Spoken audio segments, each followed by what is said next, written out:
rádio que toca a notícia na nossa região. CBN, Café com Política. Bruno Silva aqui com a gente, bom dia. Olá, muito bom dia, Sandra, muito bom dia também, Felipe Pereira e os nossos queridos ouvintes. Muito bom dia, Bruno. Bruno, foi adiado o reajuste nos salários dos presidentes da Rede Mário Gatti, também da CETEC, da Camprev, que estavam previstos para serem votados naquela sessão extraordinária. Quem traz as informações complementares para a gente é o André Berenguel, vamos ouvir. Os projetos de lei que prevêem aumento de R$ 23.200 para R$ 37.000 para os presidentes da CETEC, Rede Mário Gatti, Fundação José Pedro de Oliveira e Camprev, que é o Instituto de Previdência Municipal de Campinas, foram retirados da pauta de votação nesta quinta-feira, durante a maratona das reuniões extraordinárias, que aconteceram das 9 da manhã até por volta das 2 horas da tarde. O detalhe é que o pedido partiu do líder de governo, Paulo Haddad, do PSD. Pela ordem, senhor presidente. Tem a palavra pela ordem, vereador. Eu quero requerer a retirada do projeto da pauta. Em votação, o requerimento de retirada de pauta do projeto. Vereador Rodrigo, favor informar o resultado da votação. Senhor presidente, temos 26 votos agora favoráveis ao requerimento de retirada de pauta. Com aprovação do requerimento de retirada de pauta, então está encerrada a 11ª reunião extraordinária. Os projetos, porém, poderão voltar a plenário e serem votados após a retomada das sessões ordinárias da Câmara, já com os novos vereadores no ano que vem. A votação pelo Legislativo é necessária, já que no final de 2023, os próprios vereadores aprovaram o aumento de subsídio para prefeito, vice-prefeito e secretários para a legislatura 2025-2028.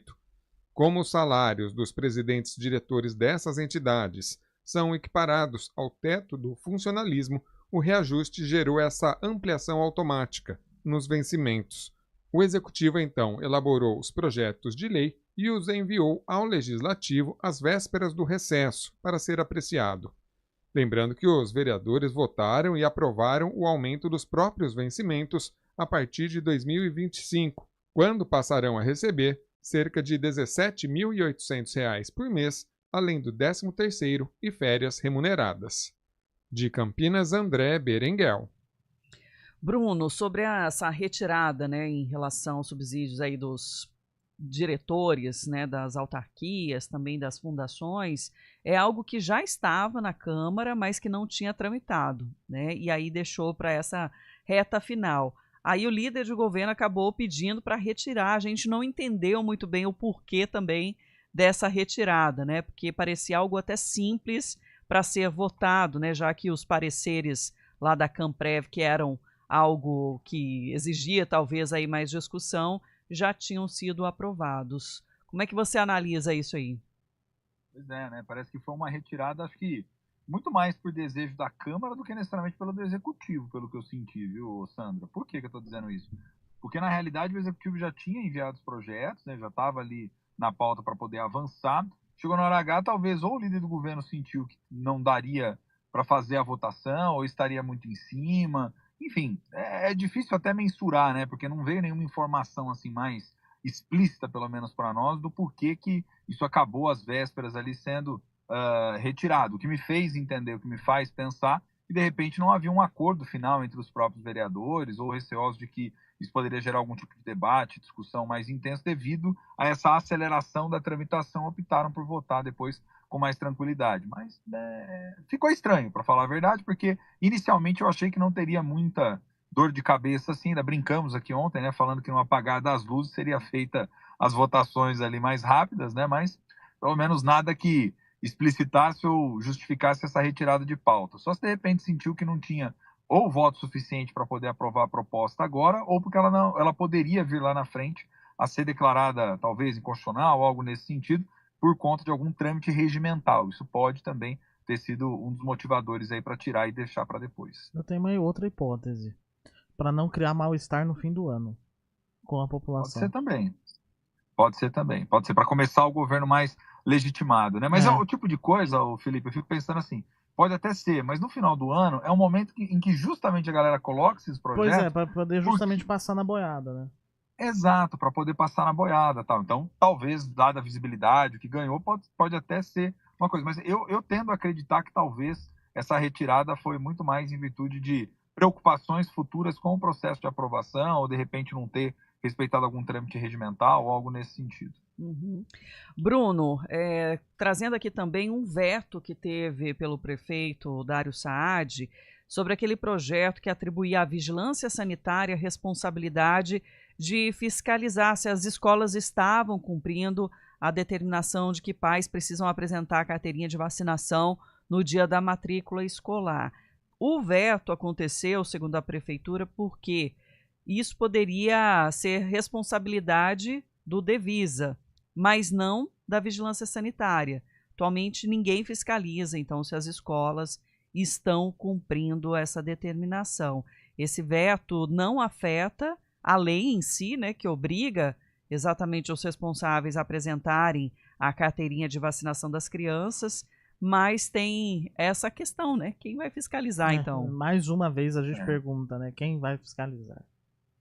Gente, volta no drama da fiscalização, porque o que acontece nesse caso? O projeto lá atrás tinha sido aprovado, mas você atribuiu ao ente errado, vamos dizer assim, a função de fazer a fiscalização. Então, o que o prefeito, na verdade, fez? Ele regulamentou, né? Então, ele olhou acima do executivo, ele olhou para o executivo e disse, olha, isso aqui não cabe à vigilância, não cabe a quem? Cabe a tal órgão, tal instituição fazer esse processo de fiscalização, no caso, né, a Devisa, né, e não a vigilância sanitária como um todo. E aí por isso que ele faz o veto, né? Ele faz o veto para poder disciplinar a questão e depois não ter problema, inclusive de ordem administrativa, fiscalizatória no âmbito do poder executivo. É aquilo que a gente fala, quando os projetos são aprovados, por vezes os vereadores têm muito boa intenção em fazer parte das políticas, das ações, ou torná-las mais efetivas. Mas precisa ter clareza também do funcionamento interno do executivo para não gerar certas atribuições que depois podem incorrer num veto como esse. Isso é nitidamente um tipo de veto onde faltou clareza, talvez, ali de elencar qual que seria a instituição que de fato faz a fiscalização. E, traduzindo para nós aqui em termos práticos,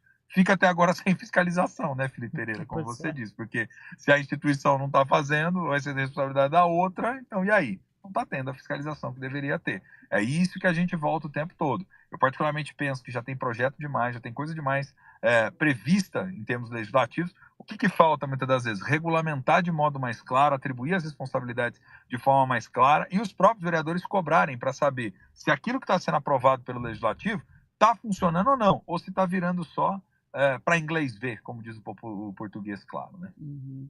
E só para a gente fechar aqui, Bruno, nós trouxemos mais cedo também a informação, mas aproveitando esse espaço, de que a Prefeitura publicou essa semana o aviso da licitação daquela obra do piscinão, de 75 milhões de litros, que devem ser concluídas essas obras em 2027 na Orozimbo Maia, para reduzir o impacto das enchentes aqui na região. São vários processos diferentes dos piscinões, então mais um aí com a abertura de licitação. Isso, lá atrás a gente chegou a comentar sobre a importância das obras como um todo, né? E agora a gente tem essa informação confirmando aí a abertura do processo. Que bom, porque assim vai correndo, porque a gente sabe que licitação não é uma coisa que sai do dia para a noite, né, gente? Licitação é uma coisa que vai tempo, né? Tem ali uma série de elementos técnicos, das empresas apresentarem as propostas, depois avança um pouco mais. Então, quanto antes fizer, melhor para ver se as obras iniciam logo, né? É isso. Bruno, obrigada pela parceria. Até segunda-feira já antecipando aqui para os nossos ouvintes, vamos maratonar nesse fim de ano, começo também de 2025, para conhecer um pouquinho melhor dos vereadores eleitos aqui de Campinas, eles que foram convidados dentro da agenda deles, né, apertada agora também nesse período, mas de estarem com a gente falando, se apresentando, né, para aqueles que não conhecem e trazendo um pouquinho do que eles planejam também nesse mandato. Isso é extremamente importante, né, conhecer um pouco melhor os próprios vereadores, porque a gente sabe que são eleitos por um voto proporcional e não majoritário, e muitos dos que são eleitos, às vezes, setores da sociedade, de alguns bairros, de alguns lugares específicos, não conhecem ou não identificam automaticamente a pessoa, então é importante, porque no final das contas agora eles deixam de ser aqueles que foram eleitos por uma proporção de votos e se tornam os representantes, né, do Poder Legislativo como um todo, ou seja, a gente espera que legislem, que fiscalizem, que façam não só para o seu reduto eleitoral, mas que façam para a cidade como um todo. Então, acho que é importante esse espaço aqui na CBN Campinas. Certamente vamos perguntar, vamos questionar, né, pedir para que eles apresentem as suas ideias, propostas e cobrar também ações daquilo que entendemos que é importante, né, Sandra? Que legal, que legal. Café com política maratona aí também com os vereadores, né? De olho na Câmara, será isso. De olho na Câmara. Até, muito bom, muito Bruno. bom. Até, Sandra, até, Felipe, até, queridos ouvintes. Bom final de semana. Bom final de Juízo, semana. gente. Pra Abraço. nós. EPTV é notícia na CBN.